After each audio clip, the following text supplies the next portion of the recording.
Reputação, no âmbito pessoal, e profissional, posicionamento e comunicação. Como o seu posicionamento tem coerência com a sua atitude. Virando a Chave, o podcast que impulsiona a comunidade de corretores. Fala pessoal, sejam bem-vindos a mais um episódio do nosso podcast Virando a Chave, um programa pensado e desenvolvido para você, corretor e corretora de imóveis, onde você está buscando desenvolvimento, informação, capacitação para fazer ainda melhor, cada vez mais, o seu dia mais produtivo. Aqui você se abastece de muita informação e muito conteúdo. E para você que ainda não trabalha com a MRV, que ainda não teve contato com o trabalho dos imóveis da MRV, está aqui o QR Code, clica aqui, acessa lá a nossa página, tenho certeza que você será muito bem-vindo e tem um trabalho muito bacana de preparação para você ter uma excelente performance junto à MRV. E hoje, para você, corretor de imóvel, que já trabalha nesse mercado, uma das habilidades mais importantes é comunicação. Mas tem outro ponto que você não sabe, que é a reputação da sua marca corretor de imóvel. E eu tenho aqui a Tilde para me ajudar, Tilde Rocha. Muito obrigado por você ter vindo, uma expert no assunto que ajuda tantas empresas e hoje vai ajudar a esse mercado imobiliário, aos corretores que estão nos ouvindo. Seja bem-vinda, Tilde. Muito obrigada, Thiago. Tilde, me fala um pouco. Vamos começar já esquentando de vez. Aqui o nosso papo é importante a reputação para o corretor do mercado imobiliário? Menino, olha só, se é importante para qualquer profissional, você imagina para o corretor do mercado imobiliário, porque ele está tratando de uma venda o quê? Complexa, não é? Não é uma venda de um produto que você vai ali, não gostou, trocou. É uma venda de algo que envolve, às vezes, 30 anos de financiamento, né? Nesse segmento econômico. Envolve também vender um sonho. Uhum. Então, assim, eu sempre falo, esse tipo de especialista que é o corretor, o sarrafo dele está aqui na reputação. E é muito fácil perder essa credibilidade, não? Sim. E principalmente se ele não tiver sintonizado ali com o que é a reputação para ele. Sim. Então, olha só, se ele está vendendo um sonho, tem um arcabouço tão profundo nessa venda que é claro que ele precisa da reputação dele e da reputação da companhia. Por quê? Primeiro, companhia que não tem reputação não vende. Se vende uma ou duas vezes, não vende depois, né? Perfeito. Segundo, é uma venda de um sonho, do senso de realização do outro. Eu posso falar assim, eu sou uma corretora mal resolvida, sabe? Eu sou aquele tipo assim que quem vai comprar apartamento sempre me chama porque eu adoro ir. Que legal. Então eu percebo muito assim a comunicação dos corretores, na minha própria experiência e o que eu vejo, você está vendendo ali um senso de realização para o outro. Às vezes você está vendendo algo para alguém se capacitar e pensar, poxa, é o valor do meu trabalho. Isso está me capacitando para eu deixar um legado para minha família. É muito profunda essa venda. Demais, demais. E aí, quando a gente fala de reputação, tem uma série de pilarzinhos que tem que ser preenchidos, né? Claro que você entregar aquilo que você promete, ter honestidade, credibilidade, e uma série de pontos que a gente pode explorar aqui. Mas tem uma habilidade que talvez é o que você mais treina todo mundo e fala bastante, que é a arte de se comunicar bem, de ser assertivo na sua comunicação. Se comunicar bem não é só falar o que o outro quer escutar, é muitas vezes ser assertivo com um ponto de vista honesto, transparente, ajudando o cliente nessa realização desse sonho. Que dicas você traria para essa turma que está nos ouvindo agora? Então, antes da dica, eu posso dizer o seguinte, que comunicação é a habilidade de se colocar no lugar do outro. E o corretor, nessa venda complexa, é claro que ele sabe. Ler para quem ele está vendendo. Sim. Então, se a habilidade é se colocar no lugar do outro, você começa a perceber, você tem que ser um bom leitor do seu interlocutor na comunicação.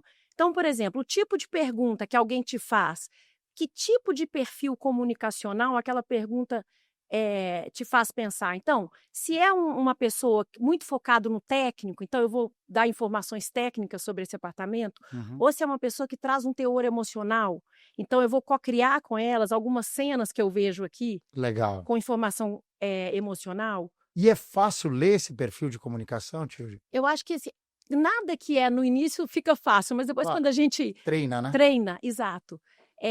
Como a gente, né, eu costumo falar, a comunicação é skill. Você tem que treinar. E são sinais que eu acho assim, o corretor é muito bom nisso. Claro. Nesse sinal, porque você está vendendo um produto de longo prazo, então você encontra várias vezes para aquela venda, né. Então você já começa a perceber o perfil Perfil do cliente, do né? cliente. E aí você está trazendo um ponto importante, que é ler uma habilidade, ler o tipo de comunicação é fundamental para você conectar. Agora, para você conseguir fazer isso, você tem que ser um bom ouvinte também. Não adianta sair falando, ser aquele comunicador ativo, fala mais do que o cliente, você não vai conseguir ler quem é a pessoa que está na sua frente, correto? Crucial, crucial. Essa questão da escuta, eu sempre falo assim, primeiro, você tem que deixar as pessoas falarem até o final. Segundo, tem uma coisa muito importante, a gente tem essa mania de quando a pessoa está falando, a gente já está pensando no que a gente vai falar depois do que ela está Sim. falando. Então, geralmente isso nos faz dar fórmulas muito prontas na comunicação. Perfeito. Aí você dá a fórmula pronta, para uns funcionam, para aqueles mais específicos não. Então a questão da escuta, escutar a si mesmo. O que eu preciso ler nessa pessoa? Isso é fundamental. E às vezes a gente não interrompe, mas a gente fica arfando o peito. Não tem aquele hábito que a pessoa está falando e a pessoa já sente que vai ser interrompida. Sim. Então já quebra uma conexão. Acho que é esse ponto de atenção. Claro que tentar criar o rapport é difícil, você tem que estar toda hora pensando muitas coisas. Mas eu acho que o que você está trazendo é, leia quem é o perfil da pessoa que está na sua frente, antes de sair tentando falar ou adivinhar o que ele precisa, Com fórmulas prontas. com fórmulas prontas. E aí vem um ponto, eu estava conversando essas semanas aí com muitos corretores e todos eles trazendo muito de que a inteligência artificial ajuda muito no script. E por um lado eu fico feliz que estão usando um script, que eles estão procurando um script, estão tentando melhorar o script. Por outro lado, fico preocupado, porque a arte de vender também é a arte de ter flexibilidade em achar os argumentos corretos. E quando você mecaniza tudo para um script padronizado, daqui a pouco você ficou uma máquina, um robô Exato. conversando, né? Porque a ferramenta ela não pode ocupar todo o seu talento. Você Sim. tem que usar a ferramenta como um recurso para potencializar o seu talento. E tem talento mais humano do que o se relacionar? Nenhum, Né? nenhum. E é que eu tenho falado muito, Tilde, não existe inteligência artificial que vá ocupar o lugar de um corretor. Agora, com certeza, muito corretor que saiba utilizar a sua habilidade de corretor mais a inteligência artificial vai ocupar o espaço desses corretores. Então, é como você usa aí tanta ferramenta de comunicação disponível, como você usa essas ferramentas para melhorar o seu repertório. É E isso. para entender qual que é a sua vocação. Porque olha só, a inteligência artificial ela tornou tudo médio. Perfeito. Ficou todo mundo no mesmo padrão médio. Então tá, para você subir o sarrafo, o que em você, que é único em você, você tem para oferecer naquele serviço ou naquele produto, né? Super importante. Aí vem o seu ponto que você estava trazendo, a sua leitura das potências que você carrega dentro de você mesmo, é isso. E como faz esse exercício? Como descobre isso? Bem, eu sou especialista em comunicação, então vou falar sobre o ponto de vista da comunicação. Existe uma coisa que é a comunicação para fora, existe uma coisa que é a comunicação para dentro, que eu chamo de autocomunicação. Primeiro, você entender a forma como você se comunica com o outro. Para além da escuta, que você tem que perceber os sinais do outro, se você está conseguindo se conectar a ele, você tem que perceber os seus sinais. Então, estou numa reunião, aquele sujeito está me irritando. Será que é porque ele realmente, esse material da irritação, ele que está trazendo? Ou porque ele lembra um tio chato que eu tive que vivia me criticando? Legal. Então, a autocomunicação, você só consegue se comunicar com assertividade quando você entende os processos de comunicação que estão passando por aqui. Bom ponto. Então, você lida com... Pensa um corretor. Quer dizer, eu não estou aqui para ensinar padre a rezar a missa, mas eu me coloco no lugar do corretor. Como comunicadora, eu tenho que me colocar no lugar. Ele lida com tanta coisa naquele arcabouço daquela pessoa que está chegando. Aí se a pessoa teve um bom dia, se a pessoa tem medo de se endividar, se a pessoa precisa daquele empoderamento por causa de um determinado contexto da vida dela, ele lida com coisa demais. Então, às vezes, aquela pessoa traz uma irritabilidade, aquela pessoa traz uma informação vaga que o irrita, e ele não consegue entender que aquilo é do outro, não é dele. Sim. Então, resumindo, um dos melhores recursos para você se dar bem com a sua comunicação é, primeiro, entender o que se passa em você, para depois se conectar com o outro. O que é um ponto super importante. Por vezes, claro que os corretores são muito hábeis em fazer toda essa gestão de crise na cabeça deles. Demais. Qual é a objeção que eu estou enfrentando? E eles estão sempre pensando qual é a próxima objeção que vem para você já ter o argumento para reagir, né? Mas acho que o ponto que você está trazendo é reflete um pouco sobre quais são os pontos que você está carregando dentro de você que podem ser descarrilhadores, que podem ser pontos de conflito na comunicação que você vai estabelecer com o seu cliente. Fazer o seu cliente se desconectar de você. Perfeito. E que pode ser ponto, falo demais, estou falando demais, ele tá cansado. Isso. É importante ler, não que tá conversando, tá falando muita coisa, de repente está dando muita volta em um determinado ponto, e aí não está conseguindo criar essa conexão com o cliente. Ou, por exemplo, na comunicação, o cliente é focado no técnico. Então, você está vendo que o cliente está preocupado com a segurança. Aí você devolve como informação vaga. Perfeito. Bom ponto. Perdeu a oportunidade de trazer tangibilidade naquela informação sobre segurança. E aí acho que o ponto que você está trazendo é conheça bem o que você está trabalhando. Se você está trabalhando bem produto, por exemplo, um produto econômico, quais são as características que vão fazer um tremendo diferencial e não sai despejando todas elas. Fatia, eu falo assim, vamos fatiar? É isso. Fatia entrega um pouquinho de cada vez de acordo com a conexão que você vai estabelecendo com o seu cliente. É isso. Exatamente. Que legal. Bom, top. Comunicação a gente está começando a melhorar aqui com a Tilt. Agora vamos voltar para o ponto de reputação. Eu vejo muito corretor sofrendo, criando comunicações vagas em redes sociais e que não necessariamente constrói uma marca.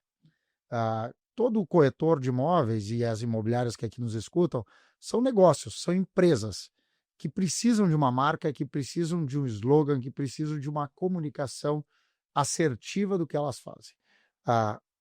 Quais são as recomendações que você traz para essa turma para criar reputação? Muitos deles usam através da rede social para que essa marca seja realmente conhecida no público e que traga uma imagem importante sobre o que eles vão fazer. Eu acho assim, autenticidade e coerência. É você não vender o que você não é. E também, claro, não vender um produto que não entrega aquilo que você está dizendo que ele entrega. Então, autenticidade e coerência. O que eu vejo são fórmulas muito prontas, voltando a esse assunto aqui das fórmulas prontas.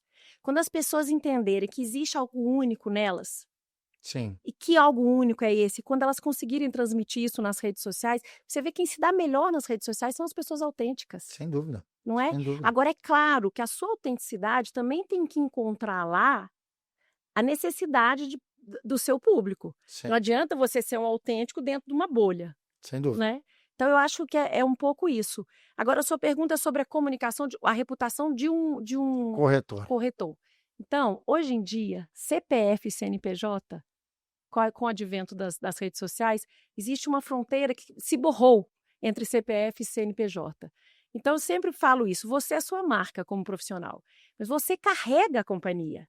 A companhia carrega a marca dos corretores e os corretores carregam a marca da companhia. Perfeito. Tem um equilíbrio muito grande nisso, né? Porque não adianta você ter uma, por exemplo, a MRV, não adianta a MRV ser uma plataforma inovadora habitacional, entregar 500 mil chaves. Perfeito. Se lá na interface direta com o meu cliente, eu não sou adequado, eu mando informação vaga quando o outro está querendo uma informação técnica, o outro entra com um problema financeiro, eu não entro com a solução, ajudando na minha experiência de ter solucionado questões financeiras com outros clientes.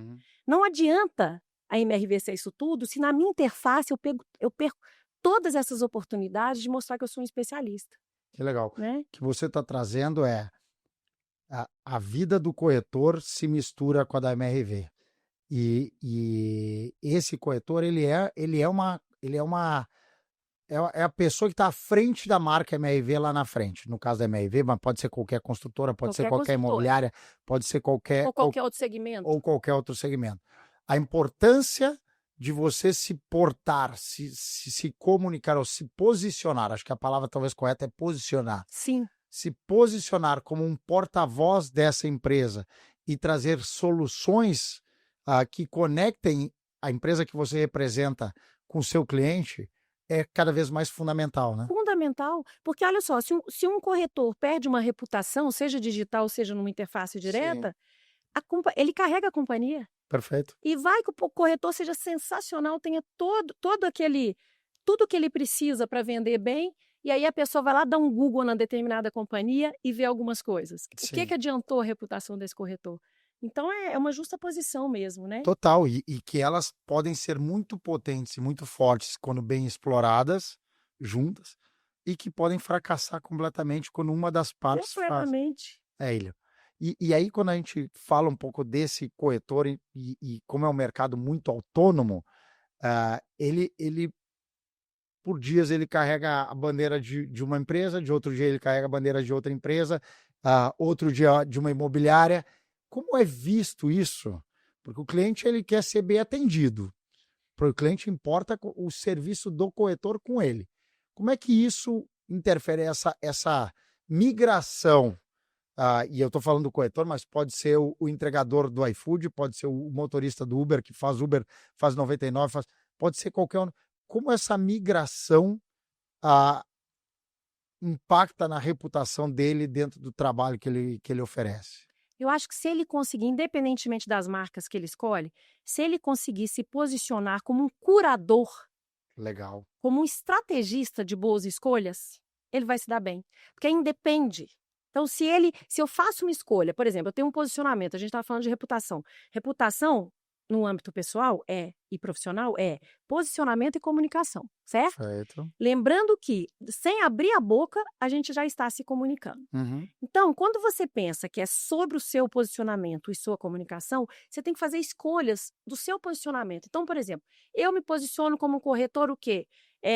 Parceiro, com olhar de especial, com uma visão sistêmica do negócio, parceiro dos meus clientes que os ajuda nos obstáculos financeiros. Então, são 3 bandeiras que você se posicionar. Então, se eu tenho essas 3 bandeiras, que marcas representam essa minha crença nessas 3 bandeiras? Legal. E aí como você comunica elas de uma forma positiva, né? E outra coisa, o que não dá, e que a opinião pública não perdoa, Sim. é você se posicionar com essas 3 bandeiras e começar a representar marcas que sejam completamente adversas a uma dessas bandeiras. A tal da incoerência que ninguém perdoa.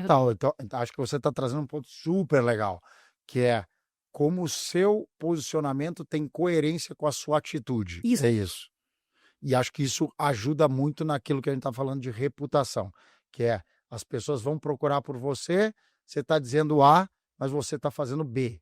E aí você possivelmente vai perder clientes por causa disso. E aí isso vai... E perder sua reputação. E perder a reputação, claro. E aí acho que conecta com o último ponto aqui que fecha esse link, que é pessoas recomendando o seu trabalho, né? Porque no final a sua reputação e o seu posicionamento vai garantir um lastro maior de recomendação dos seus clientes, das pessoas com quem você certeza. convive, né? E não tem recomendação maior do que aquele que passou pela experiência. Uma coisa é você indicar um médico que você ouviu falar que é bom, outra coisa é você ter ido a esse médico. Perfeito. É um testemunhal muito válido, né? E tudo volta para uma palavrinha-chave, né, Tilde, que é credibilidade. Então, quanto você está passando credibilidade no desempenho da sua função. Então, aquele corretor que realmente é verdadeiro, que soluciona o problema do cliente, está envolvido com o problema do cliente, está dedicando atenção a ele, possivelmente ele tem um repertório, não um repertório, mas uma bateria, um colchão maior Colchão de boa vontade de reputação. Acho que essa é a palavra certa, um colchão de reputação muito mais amplo do que aquele que, por vezes, toma algum atalho, né? E as pessoas acham, Thiago, que credibilidade é você nunca errar. Jamais. E tem um erro nisso, né? Sim. E é um pensamento muito difícil, muito rígido. Credibilidade é você se manter sendo quem você é, com as suas crenças e assumindo os erros. Que não tem problema errar, né? O Não. que você está trazendo aqui é assumir o erro e buscar uma solução e dizer não sei muitas vezes. Dizer não sei. É muito melhor do que ficar inventando história ou tentar achar um argumento que não é verdadeiro. Que é isso que mata a reputação, não é? É o que a gente vê bastante, né? Me traz casos, me dá casos, assim, seja qualquer um, não precisa citar nomes nem empresas, mas casos de crise de reputação e o impacto delas. Você tem algum para nos trazer? Tenho, por exemplo, tem casos muito difíceis que são, por exemplo, quando você quer casos de reputação pessoal Pessoal, para botar diretamente no nosso ou corretor. profissional? Então, por exemplo, falando de incoerência, casos de um pequeno empreendedor que tinha uma empresa vegana e coisa simples, que pode acabar com sua reputação, foi visto no supermercado comprando carne. Olha que coisa básica. Olha como é que você pode modular sua reputação com uma coisa mínima, que é sair para comprar uma carne. Mas aí falta o quê nas crises pessoais? Que eu acompanho mais as crises corporativas, mas é claro que crises corporativas carregam crises pessoais. Sem dúvida. Né? CNPJ e CPF aí de novo. Sim. Mas como que as pessoas não pensam, elas não têm, assim, muitas pessoas que passam por uma crise, elas não têm visão sistêmica. Bem, se eu represento um negócio vegano, como assim eu vou comprar uma carne? Se eu como carne, então eu nem deveria, né? Não, também estou julgando, mas se eu como carne, eu posso assumir, ó, eu tenho um negócio vegano, porque eu acredito nisso, mas eu continuo comendo carne. Claro. Até isso. Ter um posicionamento claro ajuda, né? Um posicionamento claro. E outra coisa, a questão da gestão de crise. O que acontece que as pessoas mais se envolvem em crise, pessoas e companhias? Primeiro, não ter essa visão sistêmica. É não entender o impacto da minha ação em todos os públicos afetados. Perfeito. A companhia que não entende isso está propensa à crise. E a outra coisa é misturar o emocional com o fato em si. Sim. Quando você mistura o emocional, você se torna o quê? Unilateral. Perfeito. Né? Então, você está dizendo, numa gestão de crise... Numa gestão de crise. Separe o emocional desse fato. Exato, porque o emocional é unilateral. É só sobre o que o outro fez para me injustiçar, o que o outro está fazendo para me atacar. Vem a autocomunicação de novo. Sim. Então, quando você começa a entender, peraí, a empresa passou por esse incidente, claro que foi uma fatalidade, mas como que essa família está recebendo esse impacto? Como que deve ser minha comunicação com essa família? Perfeito. E não assumir uma postura defensiva, que é a pior postura da crise. Eu acho que você está trazendo um ponto super legal, porque todos vivem pequenas crises todo o tempo, seja por fatores externos, o fator de uma empresa que você representa, seja por um fator interno seu, de alguma postagem equivocada que você fez numa rede social, enfim. Isso. E que pode ter tido alguma repercussão negativa. E, normalmente, a gente se vitimiza. A primeira parte você se fecha, você traz o emocional, é isso que você está falando, e você se coloca no papel de vítima. Mas como essas pessoas não pensam como eu estou pensando? E a vítima, ela é uma anti-estrategista. Por quê? Porque a vítima é unilateral. Sim. E aí ela não consegue pensar na estratégia, na visão sistêmica disso tudo. Isso é uma coisa. Você sabe que a outra coisa, primeiro isso, misturar emoção, misturar coisas pessoais na conduta de rede social com profissional. Então, se eu estou assumindo um posicionamento de um profissional de alta performance, como assim eu apareço bêbado numa rede social? Perfeito. Então, Tem é a que ter questão isso, né? da coerência. Da coerência. E Que a le- outra questão de crise é a proatividade desnecessária às vezes. Então, às vezes, por causa do emocional, uma empresa pode se sentir ofendida e quer rebater com uma informação ou uma resposta que, na verdade, às vezes vai dar réplica, tréplica. Então, a gente fala em gestão de crise, ó, primeiro segura o fígado, leia o cenário, coloque nessa bandeja todos os impactos de todos esses públicos para não agir emocionalmente. Eu tenho um caso, que você perguntou de caso, de um empreendedor que tinha tido uma briga no empreendimento dele e morreram 2 pessoas. Uhum. Mas um tiroteio. Morreram 2 pessoas nesse empreendimento. E esse empresário me ligou. Disse, olha, eu queria falar ao meu lado, eu gostaria de dizer que o meu empreendimento não teve culpa, que o meu empreendimento fez tudo o que tinha que fazer, chamou a polícia na hora certa e tal. E eu queria te contratar para fazer a gestão da minha crise, para eu me pronunciar com a imprensa. Beleza. Emoção pura. Querer se defender, certo? Perfeito. O que eu fiz?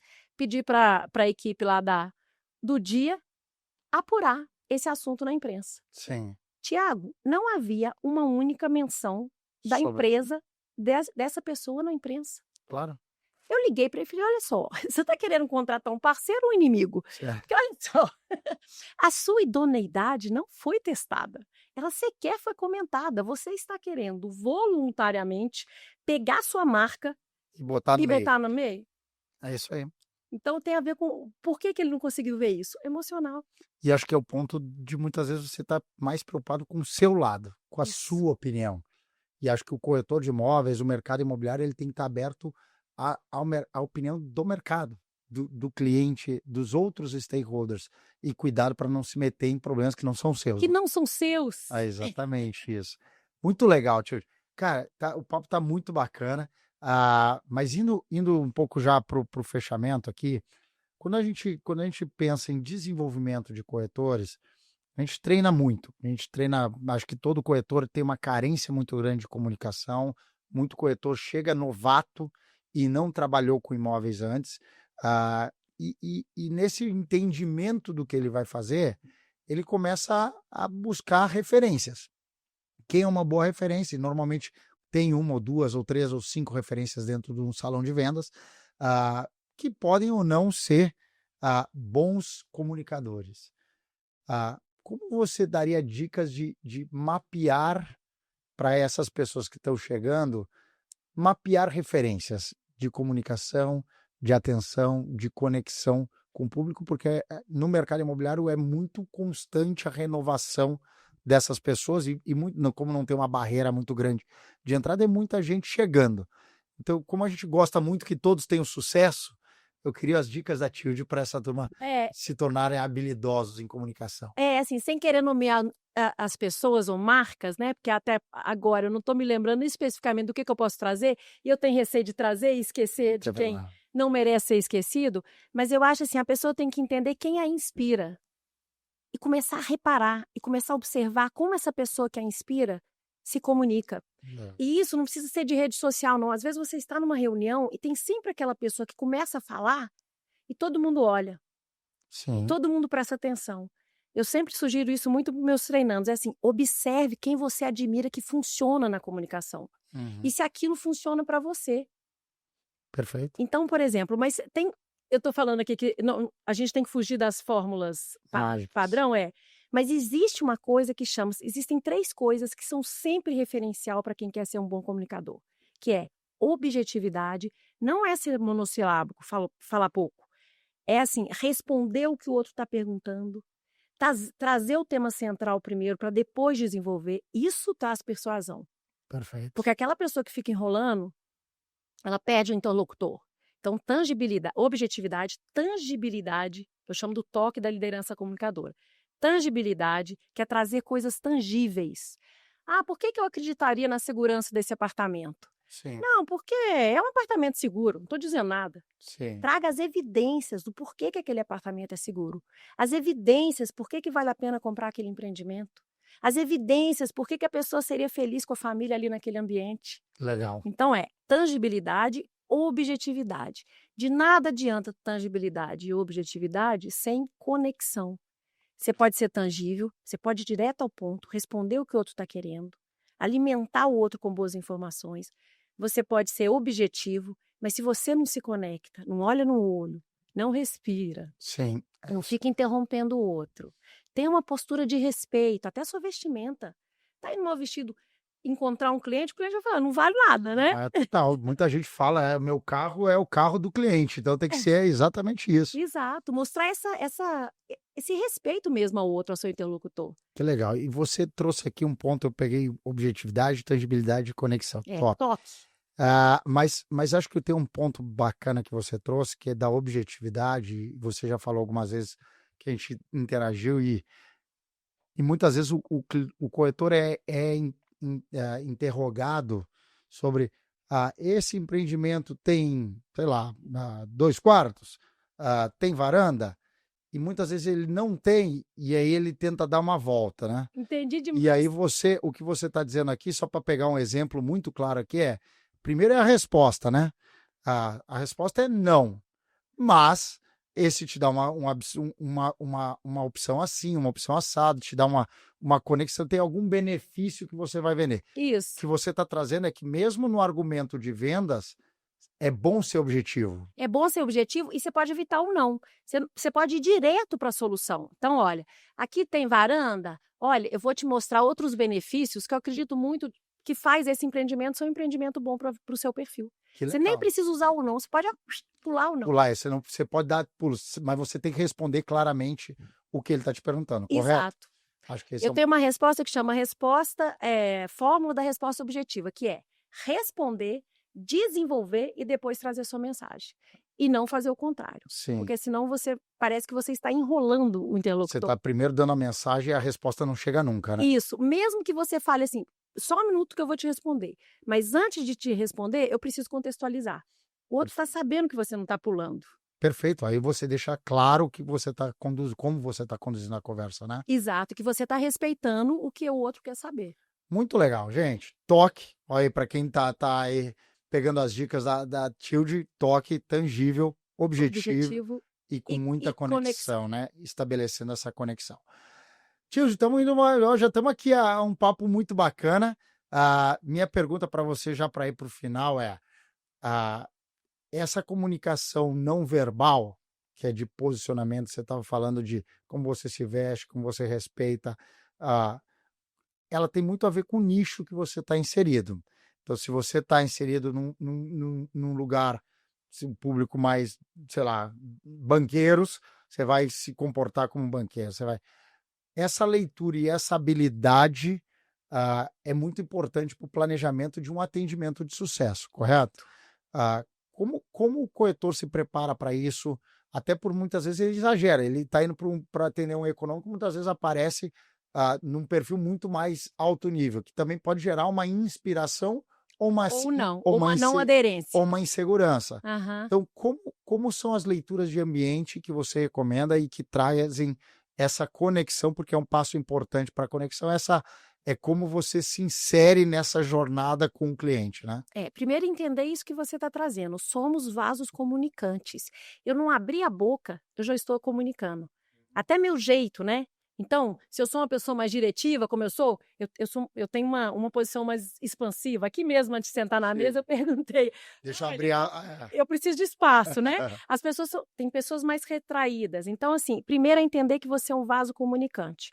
Mas antes de qualquer dica, tem uma coisa fundamental. Nunca tente ser diferente do que você é. Todas as vezes que eu, particularmente, me ferrei na vida, foi quando eu fui diferente do que eu era. Inclusive no palco. Então, não tentar ser diferente do que você é. Porque tem sempre alguém que vai se conectar naquela sua autenticidade. Sim, a gente falava muito isso almoçando outra hora, que é o quanto um influenciador digital consegue conectar com muita gente quando traz a verdade dele. Isso. E muita gente diferente, né? E muita gente diferente. Quando você começa a ter influenciadores digitais fazendo qualquer conteúdo, qualquer besteira só para aparecer, vira só uma quantidade de likes e nada mais, né? Então, acho que é também para a longevidade da sua profissão, que acho que esse é o ponto, é a conexão estabelece o quão longe você vai do jeito que você é. Que você é. E não criando personagens, né? Exato. Mas é claro que tem algumas regras que afugentam as pessoas. Por exemplo, braço muito fechado. Sim. Ou uma posição assim, enquanto jogada. Tô nem aí pro meu interlocutor, né? Que mais? Os braços, assim, soltar as mãos de uma naturalidade. Tem gente que tem mania de caneta, mania de ficar pegando na aliança, segurando um copo. E isso traz que impressão pro outro? Tá inseguro, não tá me falando a verdade. Perfeito. O olhar é muito importante. Aquilo que eu já falei antes, não arfar o peito num preliminar de interrupção enquanto o outro está falando. Sim, são dicas super importantes. Tilde, que top. Muito bom esse papo, uma aula de comunicação, de reputação. Eu particularmente, eu acho que quanto mais o corretor se preocupa em construir a sua marca, e construir uma marca não é fácil, todo mundo passa por isso, mais sucesso ele vai ter. Então, acho que aqui, para a gente terminar, deixa a sua dica. Você já deu uma aula aqui para todo mundo, mas as dicas finais da Tilde de como esses corretores vão construir essa marca sensacional que eles precisam para gerar negócio, gerar o sucesso deles no mercado imobiliário. Então, sob o meu ponto de vista, assim, o que eu posso resumir é o seguinte: ser quem você é, dentro da sua autenticidade, mas sem perder de vista quem é o outro. Para quem eu estou vendendo ou com quem eu estou me conectando. E aí entender o perfil comunicacional do outro. Então, se ele está me trazendo informações, se ele está me fazendo perguntas que são mais técnicas, eu vou alimentá-lo com isso. Se ele está me trazendo um senso de família, de emoção, então eu vou co-criar com ele cenas. Outro dia eu vi um corretor super legal falando assim, do apartamento. Então, eu sou a pessoa para quem você vai misturar esses ovos no café da manhã. Ele estava co-criando uma cena ali. Legal. Ou, se é uma pessoa preocupada com segurança, traga informações tangíveis. Se é uma pessoa com foco, chafurdada no problema, traga soluções. Então, é um pouco essa questão da leitura. E o corretor é muito bom nisso, eu tenho certeza. Porque senão ele não venderia apartamento. É um pouco de sofisticar ainda mais essa leitura que ele faz das pessoas. Que informações elas estão querendo e que informações eu preciso provê-las. E depois, só depois de prover essas informações, é que eu entro com aquilo que eu gostaria de me posicionar. Porque se eu entro com o meu posicionamento e uma enxurrada de informação antes do outro receber o que ele quer, eu estou criando o quê? Desconexão. Desconexão, que é super importante para a venda de imóvel. Total. Muito obrigado. Obrigada Sensacional. a você, Thiago. Gente, para vocês, uma aula com a Tilde. Obrigada. Virando a Chave é um podcast oferecido por MRV & Co. e está disponível no YouTube e nas principais plataformas de áudio.